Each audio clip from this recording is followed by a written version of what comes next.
Hello viewers, அனைவருக்கும் வணக்கம். உக்ரைனை பஸ்மமாக்கும் 4000 டிகிரி செல்சியஸ் வெப்பம் கொண்ட ரஷ்யாவின் ஆயுதம் கதிகலங்கு நிற்கும் சர்வதேசம். ரஷ்ய ஜனாதிபதி விளாடிமிர் புதினின் உலகிலேயே ஆபத்தான ஆயுதம் என கூறப்படும் ஒரேஷ்னிக் ஹைப்பர்சோனிக் ஏவுகணையின் புதிய விவரங்கள் வெளிவந்துள்ளது. குறித்த ஏவுகணையானது ஒளியின் வேகத்தை விட 10 மடங்கு வேகத்தில் 2348 கிலோமீட்டர் மணிக்கு செல்லக்கூடியது என தெரிவிக்கப்படுகிறது. அதோடு சூரியன் மேற்பரப்பில் உள்ள வெப்பத்தை போல இந்த ஏவுகணை தாக்க இடத்துல இரும்பு உருக வைக்கும் அளவுக்கு 4000 டிகிரி செல்சியஸ் வெப்பத்தை உருவாக்க என கூறப்படுகிறது. அணு ஆயுதம். மேலும் ஒரேஷ்னிக் ஏவுகணைக்கு 5000 கிலோமீட்டர் வரை தாக்கும் திறன் கொண்டதோடு அணு ஆயுதங்களுடன் பயணிக்கக்கூடிய வகையிலும் அமைந்திருக்கும் என்று தெரிய வருகிறது. மேலும் இது அணு ஆயுதம் இல்லாம தாக்கினாலும் அணு தாக்குதலுக்கான விளைவுகளை இந்த ஏவுகணை உருவாக்கும். புதின் எச்சரிக்கை. இந்த நிலையில் தான் அதன் வேகமும் திடமான தாக்குதலின் காரணமாகவும் எந்த ஒரு அமைப்பினாலும் இதனை தடுக்க முடியாது என்று புதின் தெரிவித்துள்ளார். புதின் ரஷ்யாவின் பாதுகாப்புக்காக எந்த எல்லைக்கு செல்வோம் என எச்சரித்துள்ள நிலையில இது அமெரிக்கா மற்றும் மேற்கத்திய நாடுகளுக்கு பெரும் அச்சுறுத்தலாக மாறியுள்ளது. இந்த நிலையில் தான் புதின் இந்த அறிவிப்பானது யுத்தம் தொடர்பில் உக்ரைன், அமெரிக்கா மற்றும் ஐரோப்பிய நாடுகளின் கவலையை அதிகரித்துள்ளதாக கூறப்படுகிறது.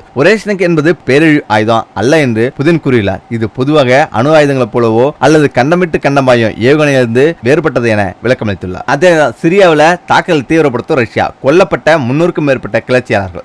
சிரிய ஜனாதிபதி பஷர் அல் அசாத்தின் அரசாங்கத்துக்கு எதிராக சிரிய கிளர்ச்சியாளர்கள் படையெடுப்பை நடத்தி வருகின்றனர். தாக்குதல் தொடங்கிய 3 நாட்களிலேயே ஹயாத் தாகிர் அல் ஷாம் தலைமையிலான கிளர்ச்சியாளர்கள் பட அலப்போ நகருக்குள் நுழைந்து பெரும்பாலான பகுதியை தங்கள் கட்டுப்பாட்டுக்குள்ள கொண்டு வந்தனர். சிரிய ராணுவம் தொடர்ந்து பின்வாங்கி வருவதால சிறிய கிளர்ச்சியாளர்கள் படைகள் ஹமாவுக்குள்ள நுழைந்திருப்பதுடன் எந்த ஒரு எதிர்ப்பின்றி கிட்டத்தட்ட 60 கிலோமீட்டர் முன்னேறியுள்ளனர். சிறிய கிளர்ச்சியாளர் படைகளுக்கு எதிராக சிரிய ராணுவமும் ரஷ்ய விமானப்படையும் தாக்கல் நடத்தி வருகிறது. கொல்லப்பட்ட 300க்கும் மேற்பட்ட கிளர்ச்சியாளர்கள். இந்த நிலையில் தான் ஜனாதிபதி பஷர் அல் அசாத்தின் சிரிய படைகளுக்கு ஆதரவாக அலப்போவில் ரஷ்ய விமானப்படை தாக்கல் நடத்தி வருவதாக ரஷ்ய பாதுகாப்பு அமைச்சகம் தகவல் தெரிவித்துள்ளது. ரஷ்ய ஊடகங்கள் வழங்கிய தகவல்ல கிளர்ச்சியாளர்கள் கூட இடங்கள்ல ரஷ்யா வான் தாக்குதலை நடத்தி வருவதாகவும் இந்த தாக்குதல இதுவரை 300க்கும் மேற்பட்ட சிறிய கிளர்ச்சியாளர்கள் கொல்லப்பட்டிருப்பதாகவும் தெரிய வந்துள்ளது. இருப்பினும் சிறிய கிளர்ச்சியாளர்கள் அலப்போ நகர்ல விமான நிலையத்தை தங்கள் கட்டுப்பாட்டுக்குள்ள கொண்டு வந்துள்ளனர். ரஷ்ய தாக்குதலின் அதி தீவிரம். நேட்டோவுக்கு உக்ரைன் அழைப்பு.